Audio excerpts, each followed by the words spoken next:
Hey everybody, it's Mike from the Mike Wagner Show, powered by Sonic Web Studios. Visit online at sonicwebstudios.com for all your needs. Looking for a professional website without breaking your budget? Sonic Web Studios is the answer. Sonic Web Studios offers fast, affordable custom web designs that blow the competition away. Call today at 1-800-303-3960. That's 1-800-303-3960. Or email to support@sonicwebstudios.com. Mention the Mike Wagner Show, get 10% off your first order. Sonic Web Studios, take your image to the next level. Also, the Mike Wagner Show can be heard on the MikeWagnerShow.com. You can check our Facebook page at Facebook.com/the Mike Wagner Show. You can download and listen on Facebook, SoundCloud, Spreaker, Spotify, and iHeartRadio.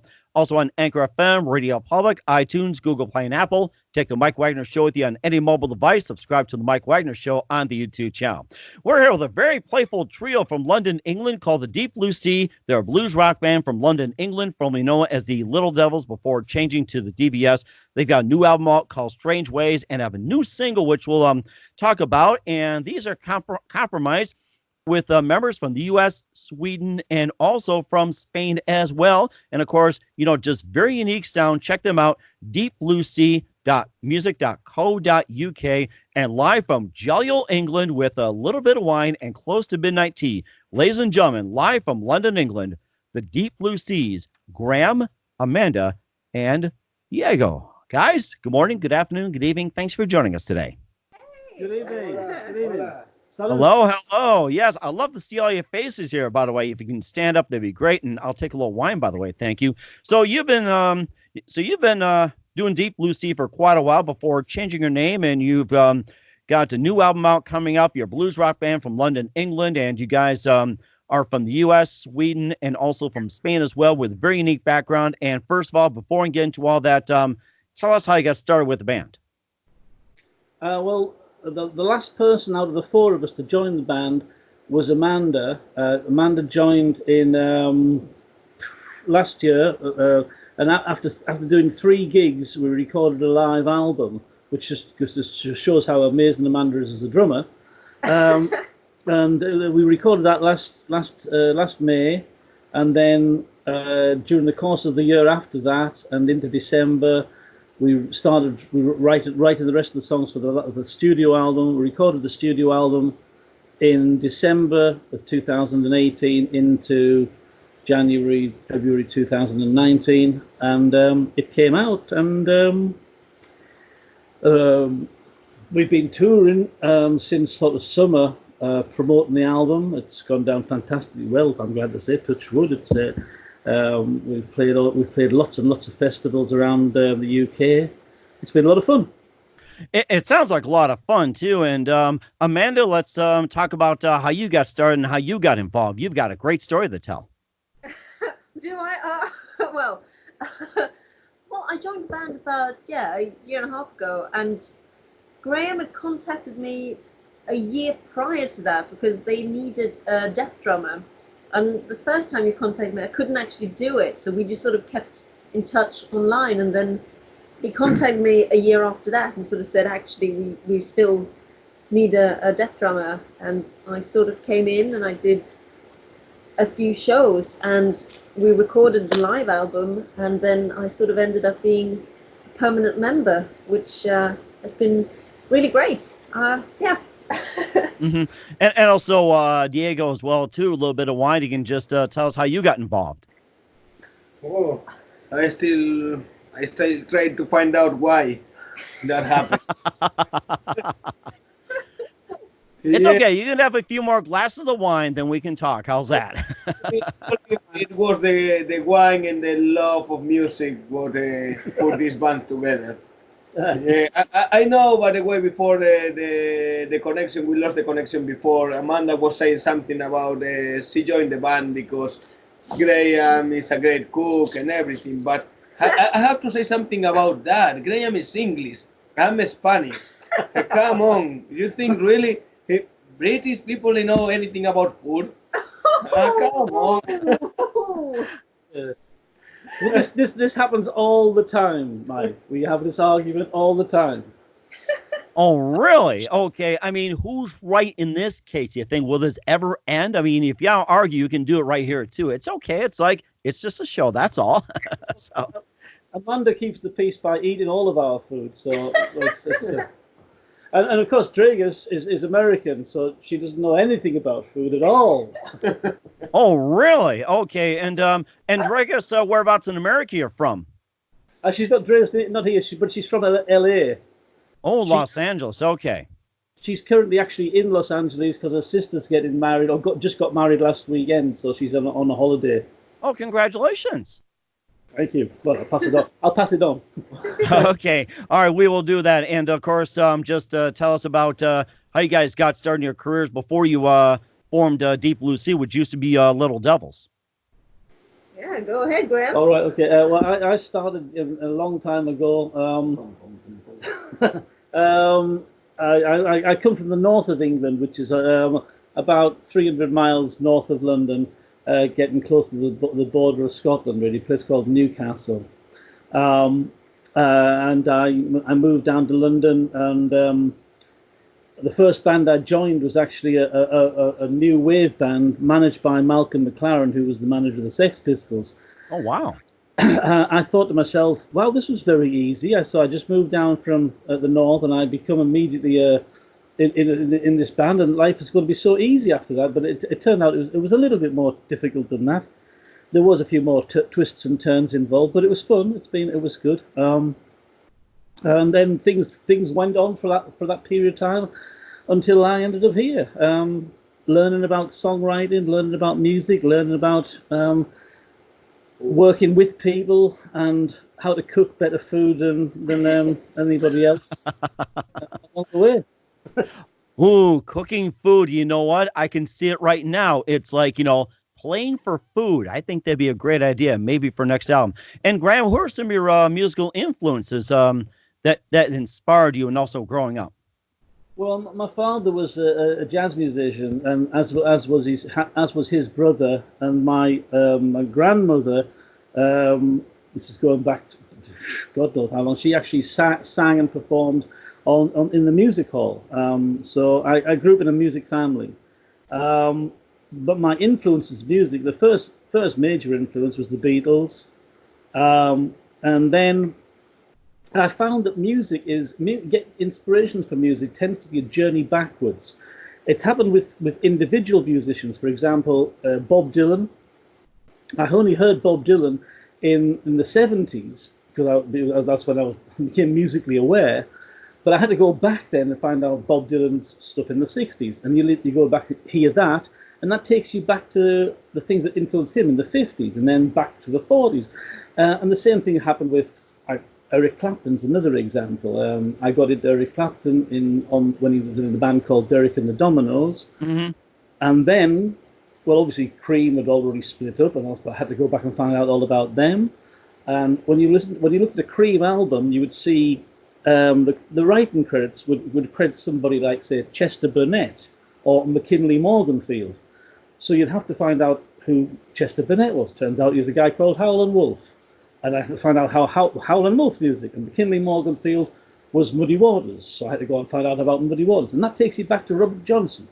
And so music is like going backwards, learning about all these roots, and then finding a way to retell that story in a new way. So it's always a circular journey to a certain thing. You go back, you come forward. You go back, you come forward.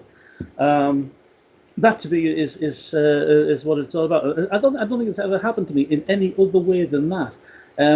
Springsteen, I got into Springsteen in Darkness on the Edge of Town album.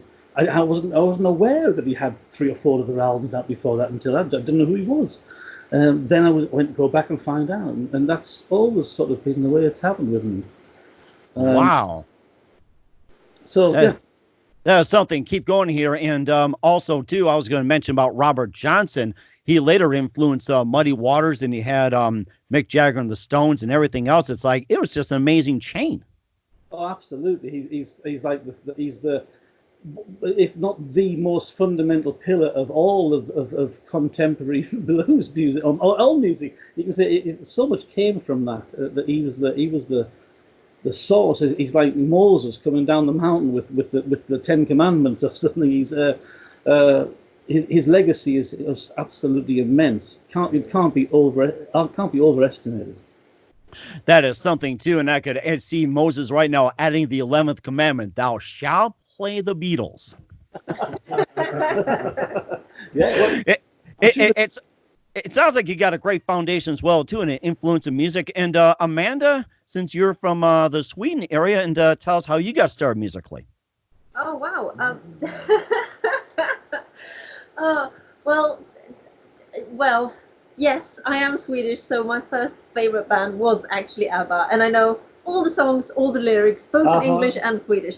But I did start playing drums when I was 14, and it was a lot of metal and punk and like really heavy music. I only wore black as a teenager, and then I sort of moved to London when I was 20 and did all I got a formal education in popular music history, not music history, popular music performance, but with that came, learning about history. And I'd always listened to, like what Graham was saying about this, like you find one artist and you really like them, and then it sort of traces it back to who influenced them and what have you. So I'd always, even as a child, been listening to a lot of old music, which not even my parents listened to, and my friends didn't always. Some of my friends listened to like older music, but yeah. So I was influenced. I listened to a lot of Motown, a lot of '60s stuff when I was growing up, and I think everything will influence you in some way because, and also with the drums, which is my instrument, it's such a newly made instrument, if you will. It's what, 100 years old or something. So it's yeah. Yeah, and, like and that's amazing too. And who are some of your favorite drummers while you were growing up, besides a drummer from ABBA? Yeah. Well, I did actually very early on come across Gene Krupa, and I just thought that was absolutely, because the first time I heard Gene Krupa, it was via YouTube, so it was a video of him playing, and I remember just sort of because I'd never really heard swing and jazz music before, and I just remember thinking, oh my God, I love this music, and he's playing it like a punk musician, like with that energy. So I think Gene Krupa definitely had a big influence on me, and then sort of via him I got into jazz and got very interested in that. But I love Danny Carey from Tool. I got into that when I was sort of during my metal period when I was a teenager, and still. So I think a lot of different drummers from different genres. Which I think is good, you get different influences from different people. So, yeah. That is amazing how you can bring all that to the table as well, too. And lastly, we have Diego with a glass of wine. So, Diego, if you can stand up, and I'll take some wine with you, too. So, tell us how you got started musically. Well, I don't come from a musical family, although my mom used to play piano and my dad a bit of guitar, but I was my whole life a music lover, and as Amanda or Graham, I never liked listening only one type of thing. So I never understood people that only listen blues or only listen heavy metal or only listen whatever. From my point of view, since I was a teenager, I used to love Django Reinhardt and Nine Inch Nails, and that made completely sense for me. Many people said, how does can be connected? As Graham said, if you start to go back, everything is connected. You get to Robert Johnson or to whatever, and from there you can have Nine Inch Nails.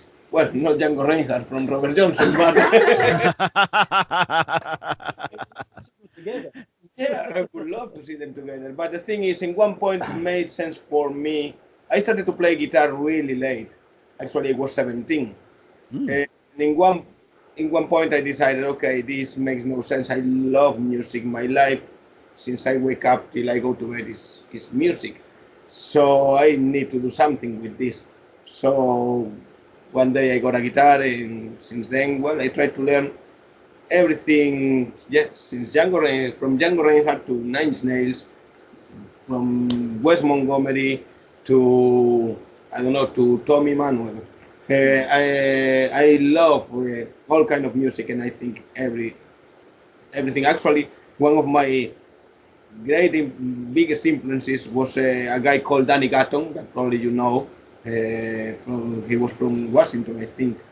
he was the greatest unknown guitarist in the world.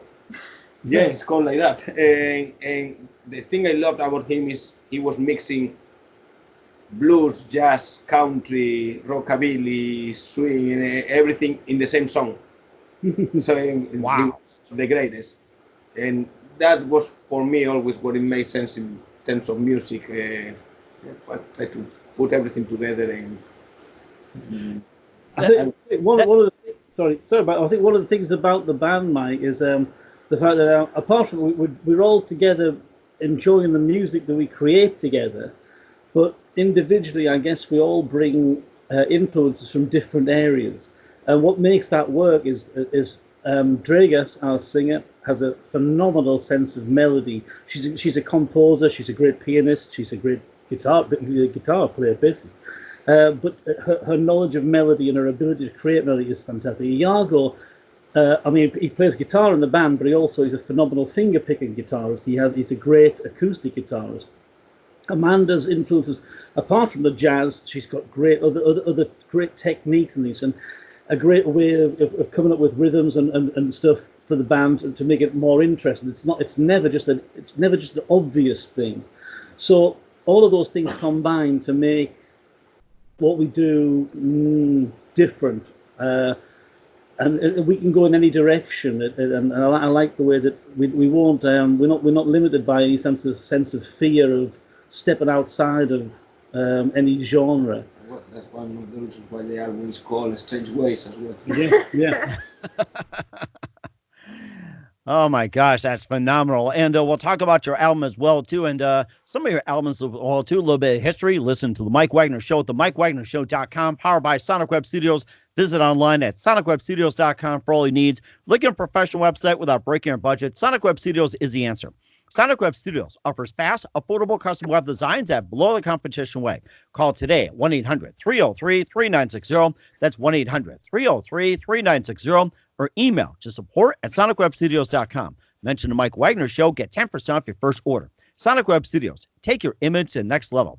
Also, the Mike Wagner Show can be heard on the MikeWagnerShow.com. You can check our Facebook page at Facebook.com/The Mike Wagner Show. You can download and listen on Facebook, SoundCloud, Spreaker, Spotify, and iHeartRadio. Also on Anchor FM, Radio Public, iTunes, Google Play and Apple, Stitcher, Podcast Addict, and more. Take the Mike Wagner Show with you on any mobile device and subscribe to the Mike Wagner Show on the YouTube channel. We're here with a wonderful group from London, England called Deep Blue Sea with a blues rock uniqueness as well, too. They're formerly known as Little Devils before changing the name to DBS. And tell us about all about the name change. Well, okay, this is me again.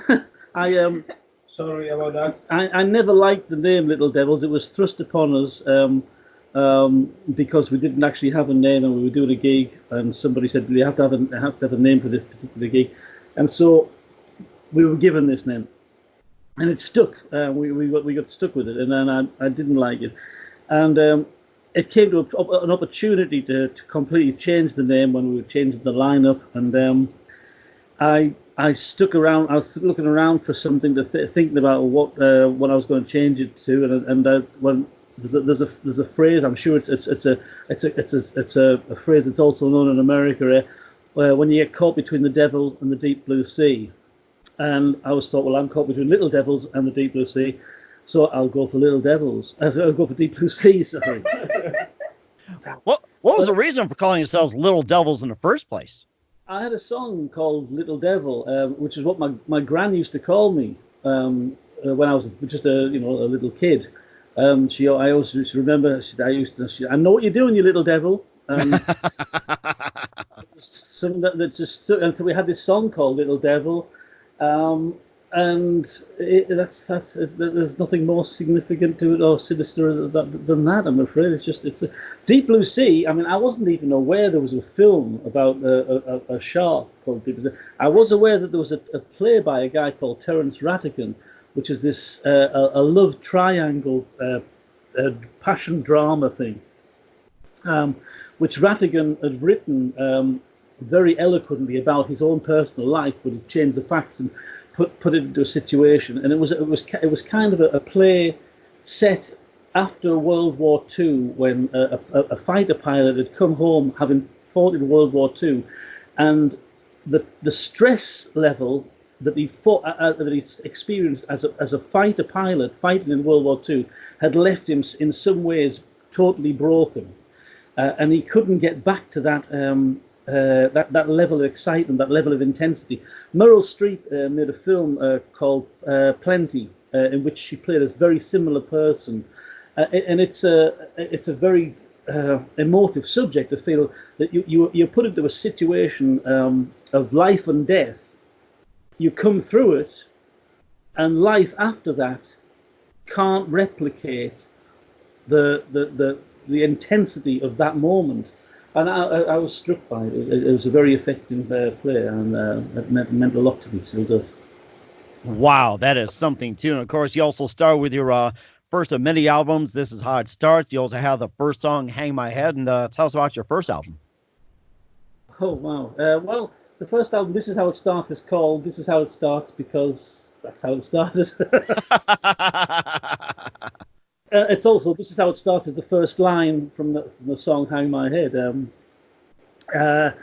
It was recorded in the same place I've recorded all of the albums, including the last album, "Strange Race," which is in just a local studio down in a part of London called Deptford. Deptford's been likened to Greenwich Village in New York as being sort of the last part of London that hasn't been sort of gentrified and homogenized and become just another bland example of another street in London.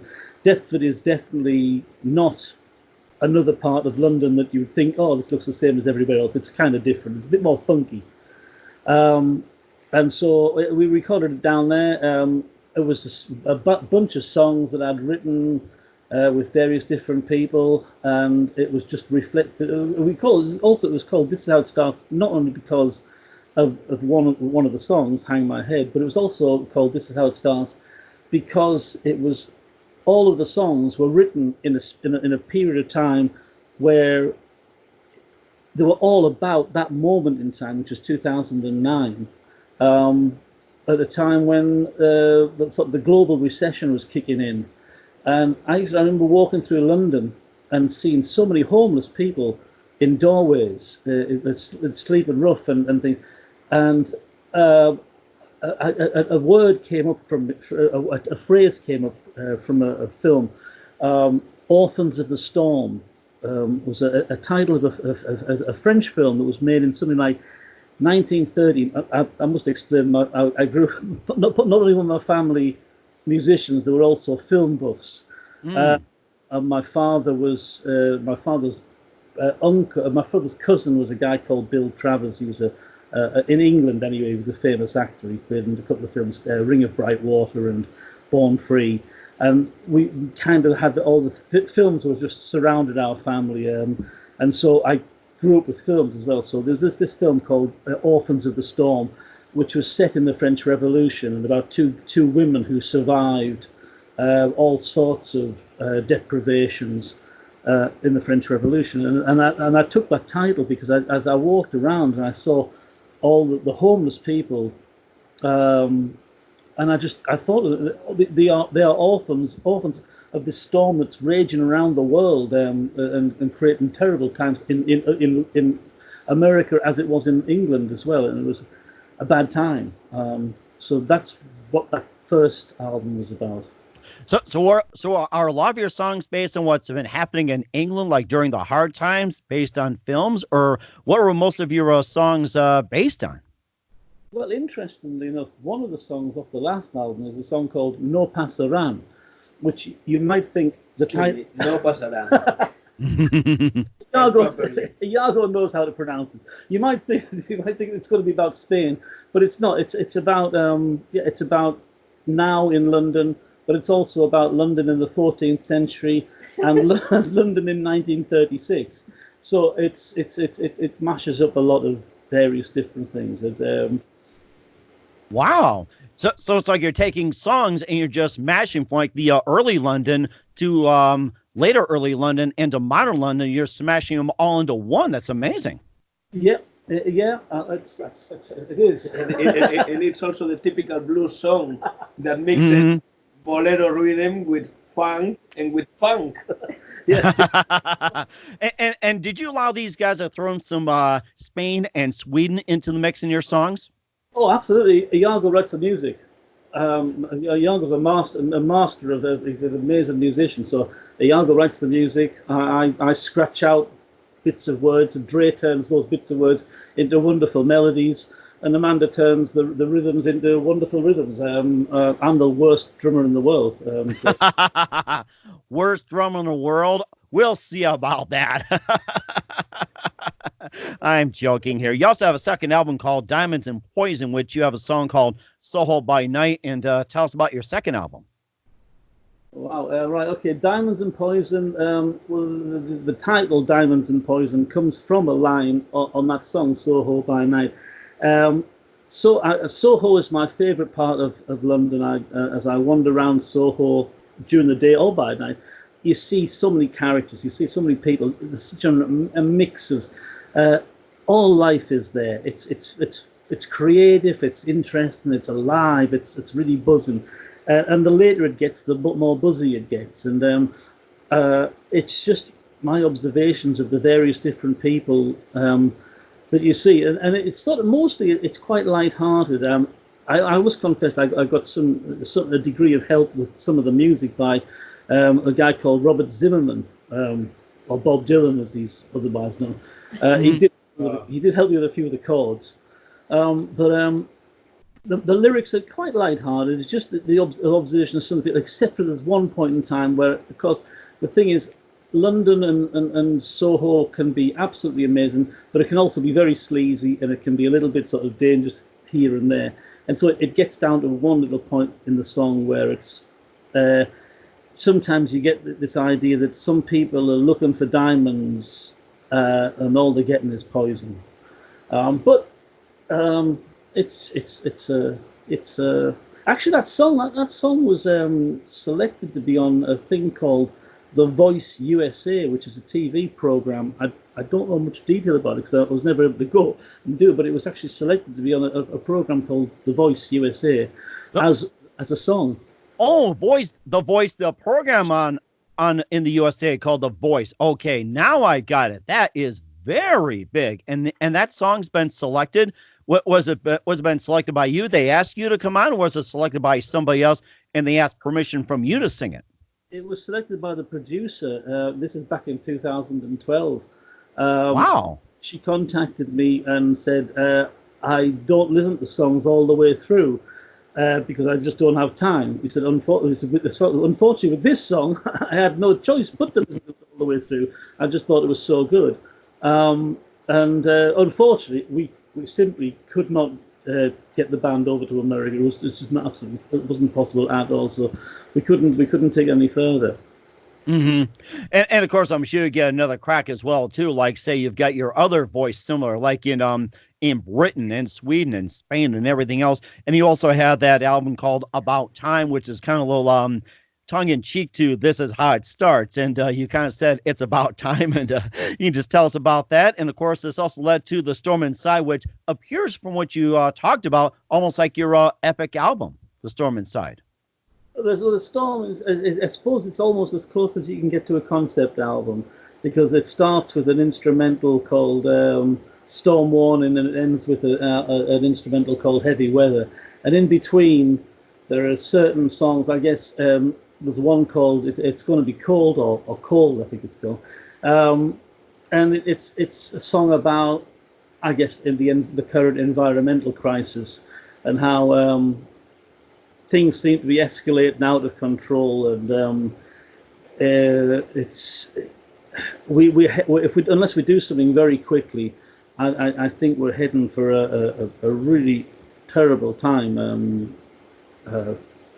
It's hard to know. I don't want to bring everybody down and be depressing, but the song is that the album, The Storm Inside, is about the storm inside a person, perhaps, but also perhaps the storm inside this world.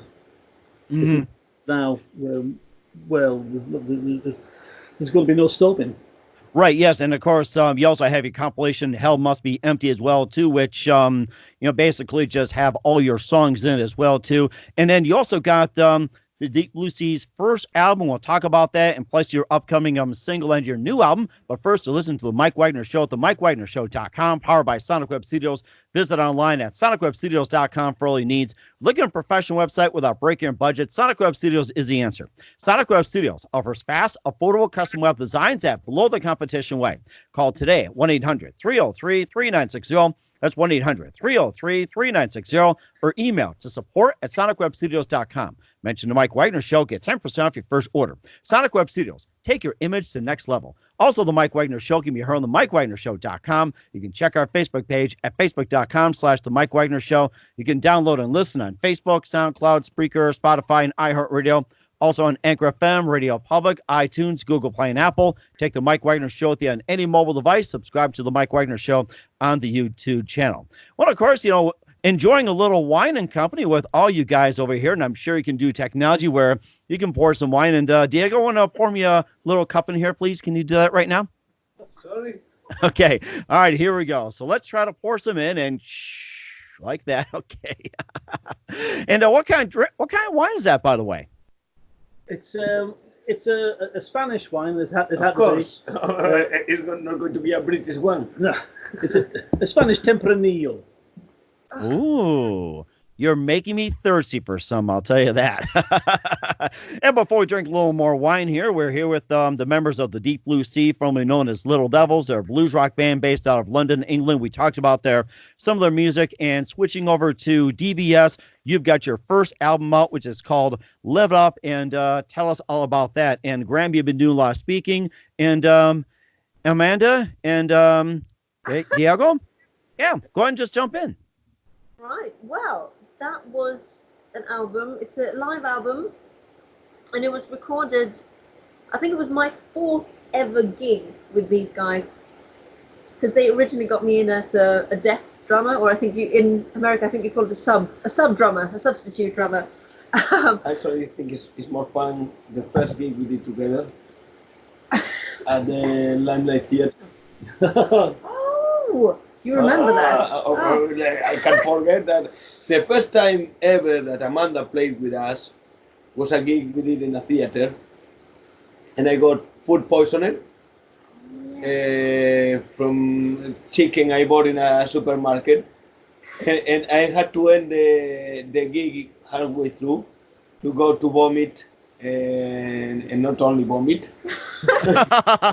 Vomit on stage, oh my goodness. With Amanda, and I'm really surprised that she's still with us after that day. It was the first time I actually met the band. They picked me up in the van, and I remember, you being very ill, and we had to cut the set short. And then we had to obviously drive back to London, because this place was, I don't know, like a 2-hour drive or something. Yeah, 2 hours drive, which means I was with my head inside of a bag, vomiting. And that was the beginning of the live album. Yeah, and then we had 2 more gigs, and then we had the gig which we recorded as the live album. And so it was very, very quick. We had to sort of get to know each other and over vomit. That's amazing. We thought it was over wine. So yeah, but I mean that album was basically there's some songs that I guess Little Devils had done earlier that we sort of did like newer versions of, and then there's some new songs on there that you hadn't done in the previous lineup. So there were some new songs on there that we sort of tried out. Yeah, I think the good thing about that album is that it's really raw. It's there's no I don't know, big productions or whatever. Is the band enjoying itself. We were having fun on the stage. We were enjoying jamming and I think trying to create something authentic. Yeah, a lot of on the Live It Up album is actually improvised. Like, it's not, we had sort of, we're going to play these songs, but we had only played them a few times, so we hadn't sort of really, the structure wasn't sort of set. So I think there's one very long solo you're doing in one of the songs, and we had never played that together before. So I was sort of just improvising and following. I think the track, Then You Smile. Yeah. A few places. Yes, but it's great. It's you know, it is what it is. It's a live album. What you were saying, like it's the authenticity of it. Yeah, but one of the great things about that album is if you listen to those songs now, they don't sound the same. But another great thing is if you listen to those songs tomorrow, they are not going to sound the same. Isn't that the whole point of music? You get like different interpretations every time you hear something. It's just like movies. I completely understand. It's okay. That's the whole thing for me about what's live music. One of the things that as I said before, I'm a music lover. I love music and I love live music. But the thing is, when I go to a gig, when I go to see a band, I want to see a band performing. I want to see something that is real. I don't want to go to a gig and listen to an album. To do that, I'm more comfortable in my house with my glass of wine and listening to the album. I want to see something real. And I think that's what we are trying to do when we go to the stage. We never play the same gig twice. I think I told them many times the best thing someone told me after a gig was after a gig with the Blue Sea was a guy who came when we finished the gig, and he came to me and he said, I saw you a couple of days ago and I loved that gig. That's why I decided to repeat. I came today and I saw a different gig. The reason why I decided to repeat is because what I saw that day was a band taking a lot of risk on the stage, which sometimes can be good, sometimes can be bad. You never know. That's the whole thing. But there was a band taking risks on the stage. That's why he decided to come back again 2 days after to see the same band, because he knew he was not going to see the same gig again. So I think in the live wow, that is something. Yeah, I think in the live album you can see more or less a bit of that. There's a band taking risks on the stage. Yeah. That is amazing too. And of course, we'll talk about your new album called Strange Ways, which is out right now. And tell us about your new album as well too. Right, okay. Well, it's called Strange Ways. There's a track on the album called Strange Ways, and it originated. There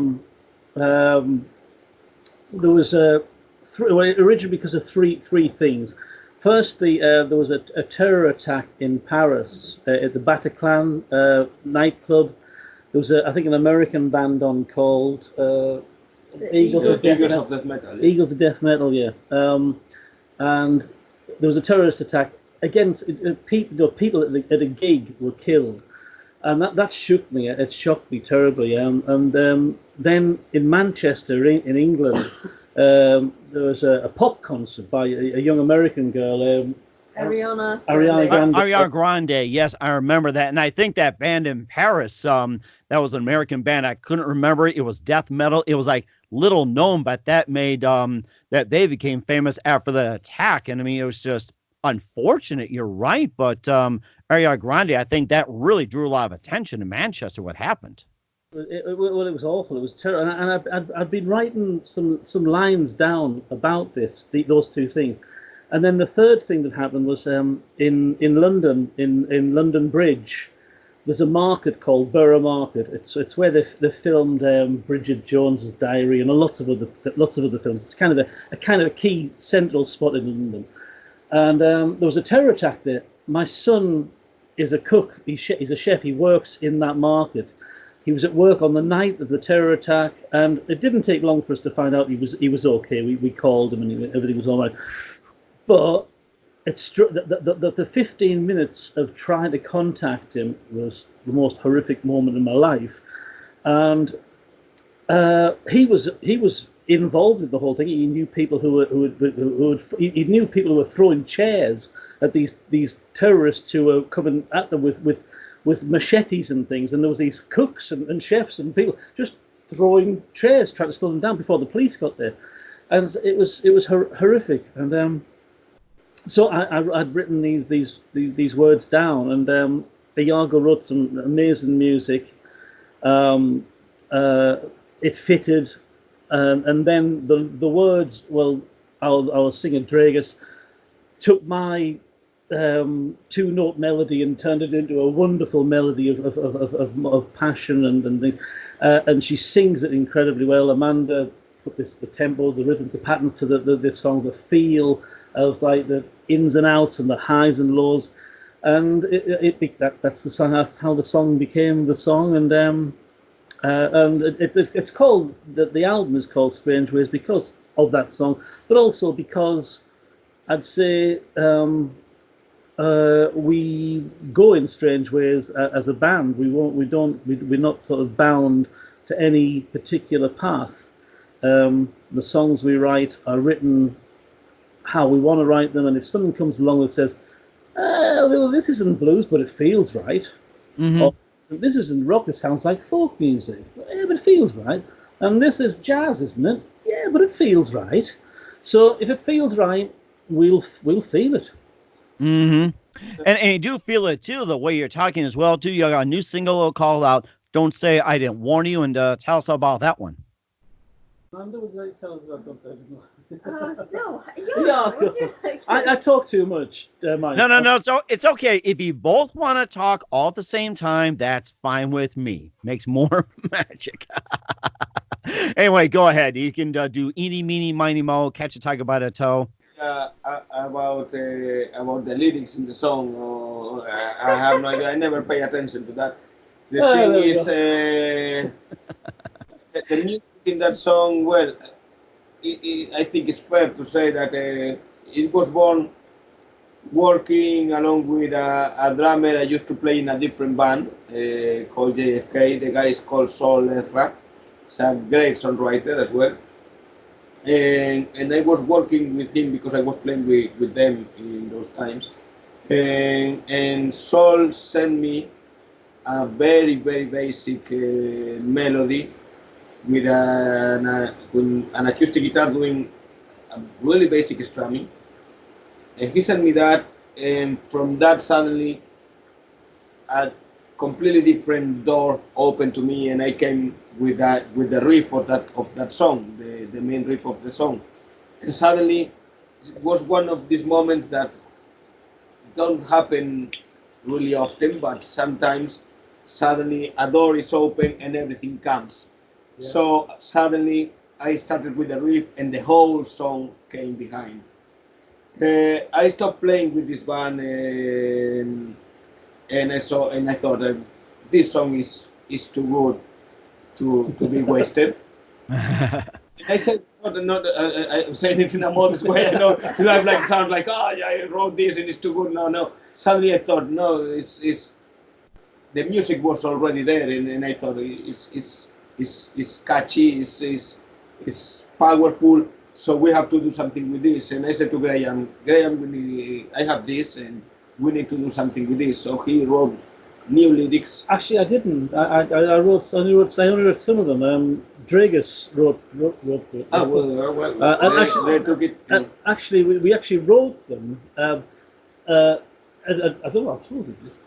No, I don't know this. This is some of it's about Amanda. Amanda had got some hater on either was on Twitter or something.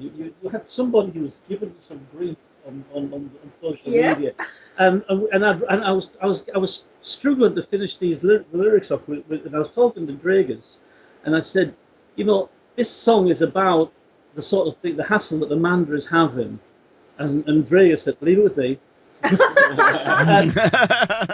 That's the lyrics, and because she just latched onto it, and so it was actually Amanda getting some guy pestering her or somebody giving her some grief on social media that was actually the inspiration for the song "Don't Say I Didn't Warn You." Oh my goodness! And where can we find your music as well too? Well, it's a sale on the website. It's you can also on Facebook at /Deep Blue Sea Music. If anybody's searching for us, it's always best to put in Deep Blue Sea Music because Deep Blue Sea will just land you in with the sharks. Bottom. Yeah, we've got. I mean, we also have music on Spotify and iTunes, Deezer, Amazon. It's everywhere. We're everywhere on the internet. That is amazing too. And any plans for an upcoming tour in 2020? Well, we have a new manager. We've just signed a deal with a manager, a German manager. He's convinced that our future at the moment lies in Northern Europe and Japan. Nice. Well, yeah, we've got no objection to that. But obviously, I mean, I've met a lot of American musicians who've come over to London, to England, who said, "Oh, we've got to be playing the 100 Club. It's where the Rolling Stones played. It's where Paul McCartney played. It's where," and they kind of think of that as the Mecca. Or they go to Liverpool, or they go to places. But of course, for non-US musicians, our idea of going to the Holy Grail is to play somewhere like Memphis or place, to go to New Orleans. I know my uncle is a trombonist. That did this a tour he played in various different places till he got down to New Orleans, and his basic comment was that I can die a happy man. I've played trombone in New Orleans. Yes, we don't like to do that. Oh my goodness. You mentioned Memphis and New Orleans. Don't forget the other Meccas like New York, Chicago, Los Angeles, and Miami too, and DC. Don't forget those. Yeah. Well, I've been in Washington. I've been in New York lots of times. So yeah, New York is probably one of the greatest places in the world. It's a lovely place to be. It's fantastic. That's fantastic. Let us know about your upcoming tour and when you be in the U.S. We'll check you guys out. And, just a few more minutes here. You guys have been fantastic. Look forward to having you again soon. Who do you consider biggest influences in your career? Amanda. Oh, God. No, Amanda was the biggest influence in my career. Wow. Please, Amanda. Oh, wow. Come on, be honest. Oh, I don't. Well. LP, come on. Yeah, I do love. Divine. I do love an American singer-songwriter called LP. I think she's fantastic. But that's a fairly recent influence, though. I think I do love another American band called Mother's Finest. I do love Tool. I love Gene Krupa, Anita O'Day. So there's all kind of different genres, if you will. I think what really inspires me and what influences me are people that are genuinely passionate about what they do. It doesn't really matter what genre they do or what they play or if they're a singer. If they have something to say and they can convey that with emotion, and it just hits here, then that speaks to me really, and I find that very inspiring. That's great. And you two guys, biggest influences in your careers? Yeah, I would say the same as Amanda. As long as someone played with passion, that's all I need. I really don't mind what style, what instrument, or whatever. Some of my all-time influences could be Django Reinhardt, Duke Ellington, or Nine Inch Nails, or Tool, or Guns N' Roses, or Nirvana, or Paco de Lucia in Spain, or I don't know, the Beatles, the Rolling Stones, whoever plays with passion. Pantera. Amanda loves. Oh yes, Pantera. That's right, classic. Yeah, everything with Iago's accent just becomes like exponentially better. Pantera, well, it's a Spanish word. What do you expect? It's Pantera. It's the wine, guys. It's the wine. The other one I'd say is this is going to be the Shakespeare, right? The Shakespeare of rock and roll, Chuck Berry. Oh yes, Chuck Berry from St. Louis, Missouri. Yeah, The Shakespeare of rock, Bob Dylan. The Shakespeare of modern rock, Bruce Springsteen. The Shakespeare of English rock, Elvis Costello. These things, the vein runs through the entire genre of things, of people who use language to create something wonderful. Chuck Berry is incomparably brilliant. His lyrics, his sense of fun, his cheekiness is just infectious. Can I just also mention Little Richard, because I think he's brilliant. Absolutely. I absolutely love Little Richard. Yeah. And that was also one of my very early influences, listening to the old like 50s kind of awesome just rock and roll stuff. Great balls of fire. Oh my gosh, that's amazing. And also one more thing before we wrap up here. You guys want to sing us a song from one of your albums, or like from your previous ones, or like maybe a line or two? Oh my God. What? Hang on a second. How long have you got, Mike? Because Iago's just quickly unzipping. He's only unzipping his acoustic guitar. Don't worry. I'm not worried at all. So, just a few minutes here. Maybe pick a song you guys can sing along. We love to hear what you got here on the Mike Wagner Show at Deep Blue Sea. Okay.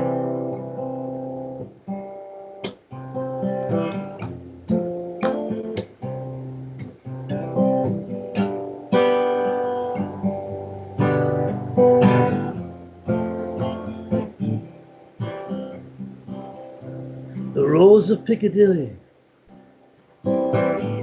shoots wide of the mark, past working girls in Shepherd's Market, to the bushes in Hyde Park, and crafty Cockney bouncers bristle as they leer at lippy legless tourists drunk on empty heads and beer. Old Compton Cavaliers cruising in and out of parking meters with a come on to Spanish waiters to meet real beef eaters. Berwick Street Boulevardiers and Waldorf Pompadours mixed with punks, goths and glams, and water-painted halls. All together now. Soho by night, gritty city noises. Hey, put up a fight, or tell me what's your poison. Soho by night, city scenes, lost souls in flight on beds of broken dreams.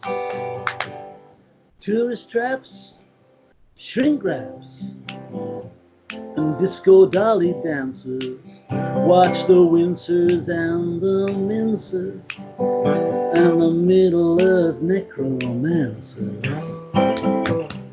as they mingle with the slime balls and the bristling shaven ravens, as dirty London rain falls, greasy on the pavements.